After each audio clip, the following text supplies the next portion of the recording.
SB19 Pablo and Stal attends the Green Bones premiere night.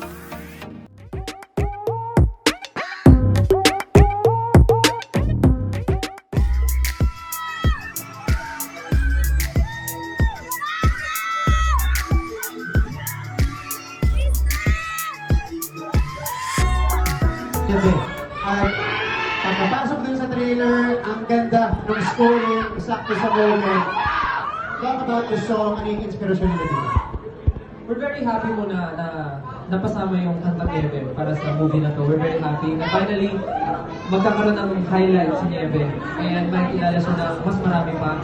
Pero nung napanood po namin yung trailer, super touch ko siya, nakakilabot kasi parang yung iba naman yung meaning ng song pero nung dinikit siya dun sa Green Bones, dun sa story, match pa rin siya. Ang galing, parang wala talaga siya sa ano eh, sa story, nasa mensahe talaga siya nung mismong kanta, yung gusto itahiwatig nung mismong kwento. Ikaw ano na-feel mo nung napanood mo yung trailer?